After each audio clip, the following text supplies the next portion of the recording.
I wanted to take some time to talk about parosmia. Parosmia is the issue that I have that brought me to the carnivore diet. And it's something that really does not get talked about often enough. It's new for most people to even hear about this, but it does happen to people for other reasons. My understanding is that it can happen to people after they've finished chemotherapy, for instance, or radiation, and also certain sinus type of issues and brain injuries can cause this. But it basically goes along with the loss of sense of taste and smell that a lot of people get when they have COVID-19. And for me, I had COVID back in December of 2020, so that first year, and was very, very sick. I did not end up in the hospital, but I thought that I might. Luckily, the only thing that kept me out of the hospital was the breathing issue part, because I did not have any of that. But I had a fever of almost 103 for about 5 days. I was in bed, mostly in bed for, I don't know, 9 days maybe. Really, really sick, really lots of body pain. You can't even call it aches because it was not achiness. It was very painful. Felt like my back was breaking. Like everybody was, like somebody was breaking the bones in my body one at a time, very slowly is how it felt. So anyway, I had started to get my sense of taste and smell back by maybe month 3, maybe like by mid-March. Things were still very muted. Like I couldn't really taste things the way that they taste. And then one day I woke up and the smell of coffee made me nauseous. And throughout the next few days was this realization that there were many, many things that I could not eat, things I couldn't even be in the same room as without feeling sick, much less try to eat them or cook them. And so, you know, as the process went on, a few things got better, lots of things got worse.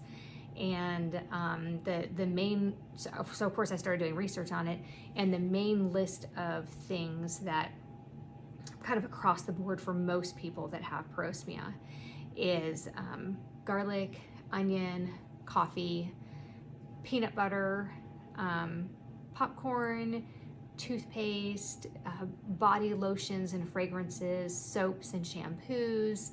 Across the board, all of those things are things that, the only way I could describe it at the time when it first started especially was like a rotten skunk carcass that somebody had lit on fire. I mean, the smell was so bad that it could bring tears to your eyes when the person sitting next to you is eating spaghetti sauce or taco meat or, God forbid, chili. I mean, the smell. And for me, when I smell chili, it's still like that.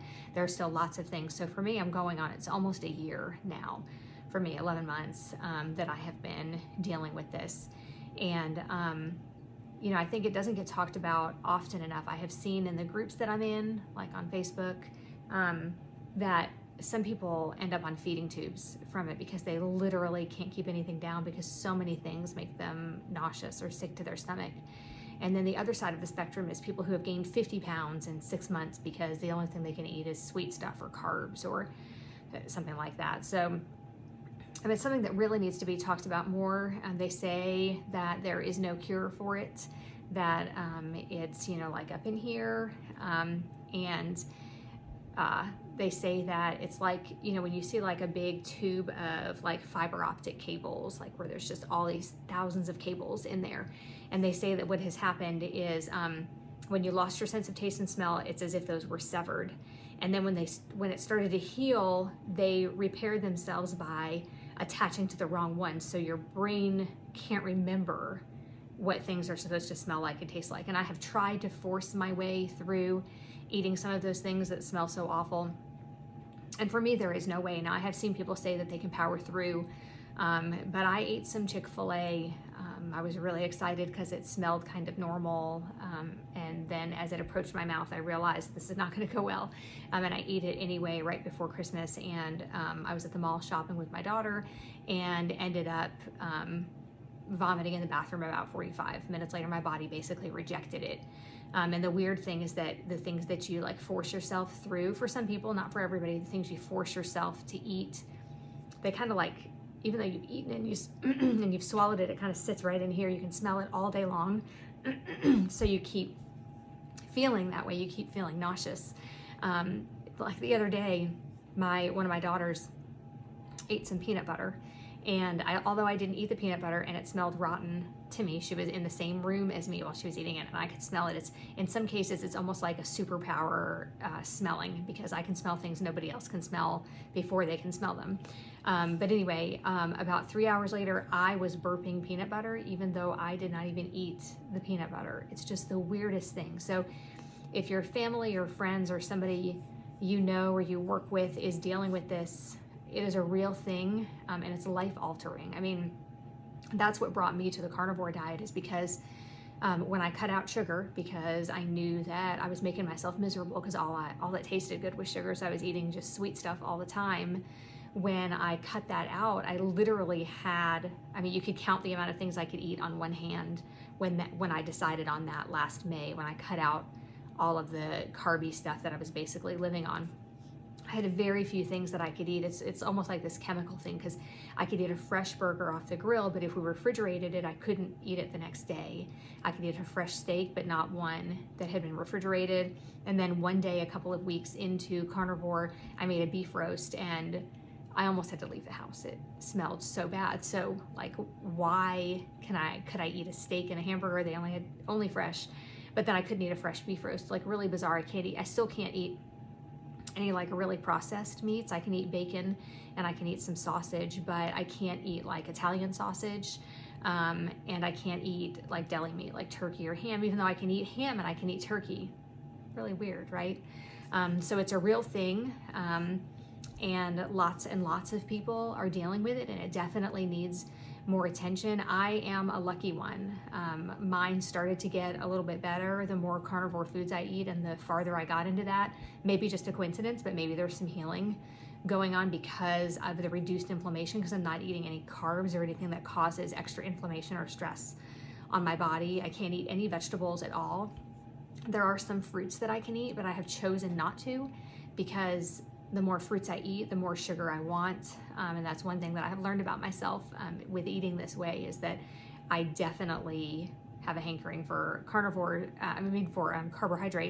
and for sugar. And so I really, with the carnivore diet, have been able to stay away from that and keep those tendencies and those cravings at bay. But if I add in some fruits, that definitely comes back. But cutting up vegetables for my family is hard. Cooking for my family is hard. I can't use a lot of the spices that I like to use. Like I said, it's definitely been life-altering for us and for me. So if you know somebody that's dealing with it, be very sympathetic. There's really nothing you can do except try not to eat foods that are like really heavily loaded with those seasonings. I mean, everybody is different. So we have family friends who have 2 kids that are now dealing with this 3 months after COVID, just like it was for me 3 months after COVID. And so I try to be really understanding, because I'm still dealing with it on a daily basis. And so I try to be really understanding. They eat a lot of fruit smoothies, which smell fine and taste fine to them, but it's the same thing. They can't eat processed meats. They can't have popcorn. I mean, it's definitely been an adjustment for them and their kids. So it's, even harder to watch. So, anyway, I just wanted to put that out there, and I do think that the carnivore diet has helped me in a lot of ways. I'm still sticking with it, and I would say, if I had to guess, I don't know, I'm 60 or 70% better, but I still have a lot of foods. I'm making noodles or rice for my family. Even as soon as it hits the water, the smell is right there, and it's the same smell as skunk and toothpaste, and I've kind of gotten past it with coffee. But skunk and toothpaste and peanut butter and garlic and onion, all of those things all smell the same. It's really bizarre. So anyway, I hope that you can be an encouragement to somebody who is dealing with this, because it is a real thing, and it's very disheartening and hard to deal with, and can cause lots of mental issues like depression and things like that also. So I just wanted to put a video out about it, because it's been so difficult, and I know a lot of families, a lot of people are dealing with it also. And I think one of the good things that we can do for this is we can eat whole foods, whichever whole foods you can eat, to reduce some of the inflammation in your body, remove a lot of the sugars if you can, and just try to be really healthy. I'm also taking alpha lipoic acid, which I have heard really helps with this situation. I'm also continuing with my zinc and vitamin C and vitamin D, of course. And so far, I really haven't noticed a change. There was a point with a couple of supplements that I had tried where I thought, oh, this works. But then a few days later, I realized that, that it didn't really. And then fasting seems to help sometimes, not always, but I did a 5-day water fast back in May before I went carnivore, and everything went back to normal for about 48 hours, and then it went right back to smelling rotten. So since then, I have tried multiple, like more than I can count, 48 and 72 hour fast to try to get back to that point, and I have gotten there, but it doesn't last very long. But it seems like every time I do one of those fasts, I get like one food back at least, or one item that smells or tastes normal. And so I figured those fasts are worth doing, because like I said, it has helped. The autophagy that goes along with fasting can really help with healing. And so I've been doing a lot of that. I've been doing a lot of things like extra self-care things like baths, and trying to make sure I get my exercise in, and getting some me time and stuff like that, hoping that those things will reduce the stress on my body enough to reduce more inflammation, to help those things heal. I've tried smell training. I've tried everything that people have recommended or suggested just about. And I really think it's just going to take time. So anyway, that's my story, and that's what brought me to carnivore, and I'm enjoying the way that I'm eating, and I feel really good. So if you guys have any questions about carnivore, if you have any questions about the parosmia, feel free to ask in the comments, and you can find me on other social media places like Instagram, Facebook, and TikTok. I'm all the same name on those. It's Carnivore Running Mom, and I'll see you next time.